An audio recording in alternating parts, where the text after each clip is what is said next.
Oh, Ganda Wanda, dalawang bibig, magkaiba ang tindi. no hate, just debate. Sa katanungan, nakalimutan ko.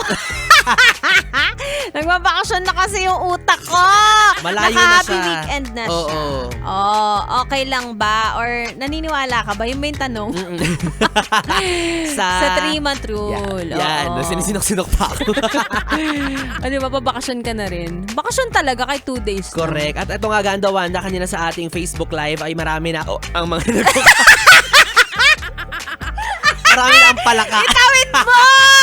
Itawid mo yan! Ano ba naman yan? Ang hirap na. Wala na, talo ka na sa debate. Wait lang, nakalimutan ko kasing lumunok. Puro kasi ako, Puro ka spit. dura. Ay, nakakaloka. O, eto na nga, ang sinisinok si B-Boy dito. Tumatalbog-talbog ako. Oo. Ang aking dinidepensahan ay hindi ako naniniwala sa 3-month rule. Si B-Boy naniniwala siya. Yes. Oo. Oo, kanina nga ay napakinggan nyo na ang aming mga punto, ang aming mga sides, no, tungkol sa konsepto ng 3-month rule. At para sa ating muling pagdedebate, hindi Alam ko mo, mapigilan. kukuha na kita ng sinulid, lalawayan ko na. Ilalagay Tas lalagay ko sa sa noo noo? mo. Oo. Di ba bond paper yun? Ayan. Ang hirap naman ito, kaya ko yung debate eh. Kaya ko itawid yung alam mo yun, pakikipagsagutan. Pero nawawala yung angas mo pag sinisinok ka. Wala talaga. Oo. O, Okay, eto na simulan nga. na natin. Sige na, para matapos na ito. Para, Kawawa ka naman. Sininok. ay nako. Ako pa talaga mauuna. Sure ka dyan. Paano ko naman ilalaban? Paano ko i-raos naman? Kaya mo yan. Sige, 15 seconds para sa akin. Alam mo, Ganda Wanda, going back sa sinasabi ko kanina, respeto at respeto pa rin talaga ang kailangan mo. Tao sa tao, hindi porket ex mo na, wala ka na natitirang respeto sa kanya. Tandaan mo, minahal mo pa rin yan. Minsan mong inupuan. Minsan kang kumandong dyan. Kaya, di ba? Delikadesa. Wow! Alam mo, hindi ko narinig yung sagot mo. Inaabangan ko yung sinok mo. Diba? Ito naman ang aking buwelta. Kung kailangan mo pa ng 3 months para magmukhang disenteng tao, baka hindi talaga respeto ang meron ka. Image control lang. Kasi kahit gano'ng katagal ang pagitan, masasaktan pa rin yan kung mahal ka pa. Hindi naman calendar ang problema, kundi ang attachment niya sa isa't isa. Oh, sakto ka doon Angas mo sa part na yun. Para sa akin, alam mo, dahil galing ka sa breakup, syempre emotional ka pa, ano na lang ba yung bigyan mo yung sarili mo ng 3 buwan? 'Di ba? Para mas maging malinaw sa'yo kung mahal mo pa nga ba talaga or nasanay ka lang na wala siya. Kasi mahalaga yun para wala ka ng what ifs at wala ka ng hahabulin ko pa. Hindi ako naniniwala sa 3-month rule kasi minsan matagal ng break emotionally bago pa maging officially break. Yung iba naghihintayan na lang ng kung sino ang una makikipaghiwalay, kaya wag kang magtataka kung wala pang 3 buwan may bago na siya. Sabing ganon. Ay. Alam mo, noon hinihingal lang ako sa debate, pero ngayon hinihingal na ako sa sinok ko.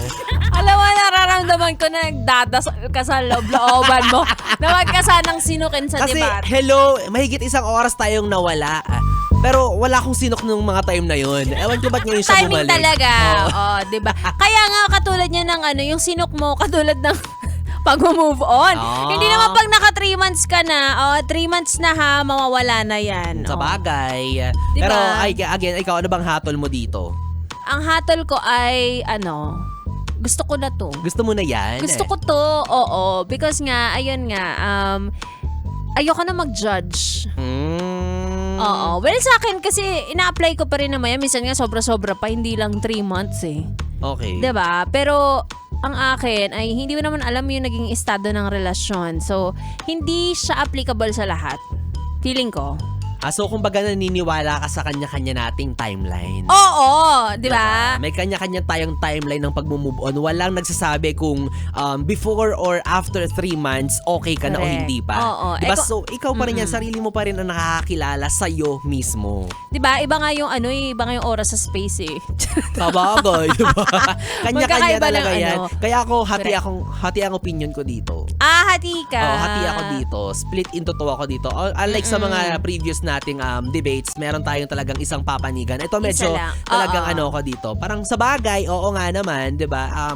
May point naman talaga na bigyan mo ng time yung sarili mo mag-heal. Oo. 'Di ba? Pero wag mo nang limitahan yung sarili mo ng eksaktong panahon, 'di ba? Na 3 buwan. Okay, 3 months na ngayon, May 8, 'di ba? Okay na ako, pwede na ako ulit Oo, jumawa. pwede na, ganyan. Pwede na ulit pumasok sa relasyon. Wag naman ganon. But still, ikaw ang makakaramdam yan kung feeling mo binibigyan mo ng respeto yung naging relasyon ninyo dahil naging matagal kayo or kung gaano man kahaba or kaiklian. Ikaw nakakaalam yan. Or kapag feeling mo naman okay ka na, wala ka nang pakialam sa kanya kasi talagang tapos ka na ubos ka na, okay lang din naman kung jojowa ka na ulit. Diba? Sabi ko nga sa'yo, katulad ng buwelta ko kanina, what if matagal na silang emotionally break? Yan, di ba? Oo. Ngayon May lang ganun na naging pala official. Oo, di ba? Ewan ko, image control ngayon ganyan eh. Paano kung 2 months pa lang naka-move on ka na pero dahil sa Social construct na concept na to. Oo, siniset ng society na hindi dapat kahit naka-move on ka na 2 months, dapat 3 months pa din, ganun.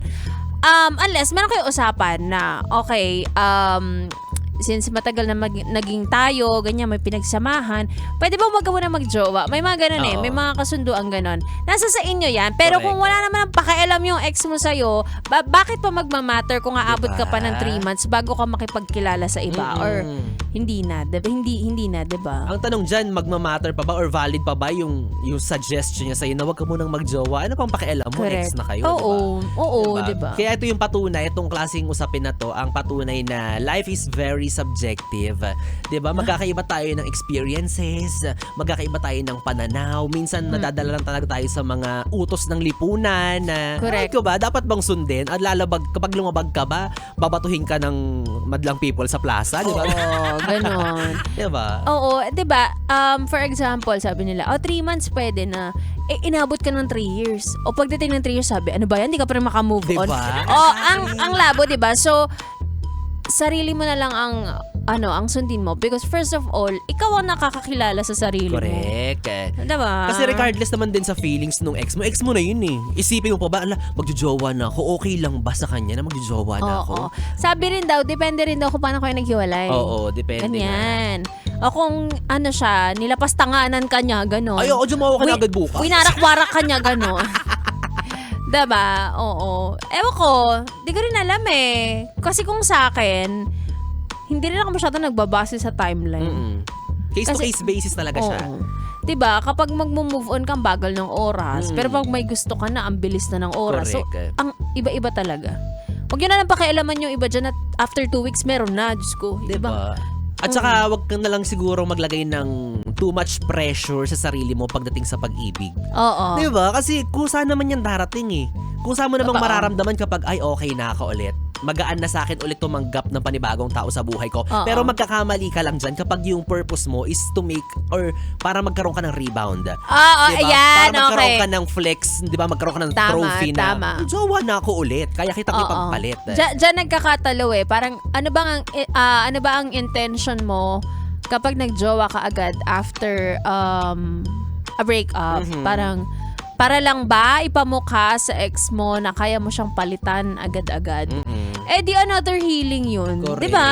Kaya At saka mandadamay ka ng ibang tao. correct. Diba yung bigat, yung burden mo na naranasan mo sa ex mo or sa previous relationship mo, possible na madala mo siya sa current. Ano yun? Paggante, pero hindi dun siya gumawa Kawawa sa'yo. naman kami. Ako pala.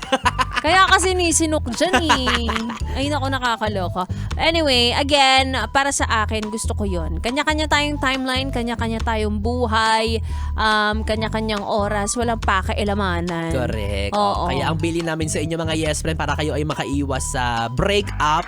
Diba? Para hindi nyo, iwasan nyo yung break-up. Yun lang yun. Iwasan nyo mag-awa, iwasan nyo yung mga issues ninyo sa mga buhay-buhay ninyo. Ayusin mo yung pakikipagrelasyon mo. Diba? Maging Totoo. matured enough kapag ikaw ay nasa relasyon para wala ka rin iisipin na, shit, magti-3-month rule ako pag nag-break kami nito. Kaya nga, Diba? no? Kasi mahirap din. Tapos hindi ka pa pala sure. Okay ka na pa, hindi ka pa pala okay. Babalikan mo siya. Ang gulo-gulo. Oo, Diba? may mga tao pa naman na hindi kaya makapag-break hanggat wala pang kapalit. Yes. Oo, Gusto parang- agad nila may may para dito May reserve, oo, oo. wala para tuloy-tuloy ang airtime. Reserva. Walang dead oo, air. Oo. Oroy, pagpahingahin mo yan. uy. Masyado siyang for me parang ang selfish ng dating. Mm-mm. But kawawa din kasi sila. Correct. Oo, yun yung mga ayaw nang inaabandona. Oo, ayaw nila na feeling neglected.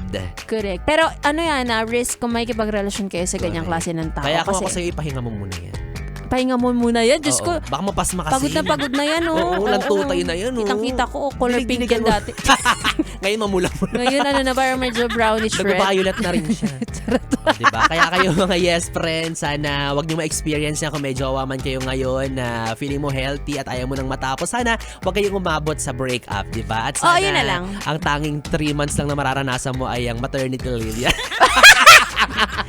Ano Diba? yun? Para Ay, magpasaya. oo. Sabihin ko sana, 3 months ba maternity? Di ba 9 months? Abusada. 3 months lang pa. 3 months lang, uy. Ano, papakainin ka ng Over. kumpanya mo ng 9 months? Akala ko kasama sa paglilihi, yung yung paglilib. Ay, naka. Well, anyways, mga yes friend, abangan nyo muli sa susunod na Biyernes kung ano pa ang ating susunod na pagsasabunutan, pag-uusapan at pagdedebatihan. Pero sa ngayon, ituloy-tuloy muna natin ang ating naggagandahang kantahan na pangdalawahan. Kapiling pa rin ako, DJ B-Boy Bibo. At Ganda Wanda. Dito lang sa istasyong No Problem, ang 101.1 Yes FM Solid. Tuloy-tuloy ang programang Yes Do it!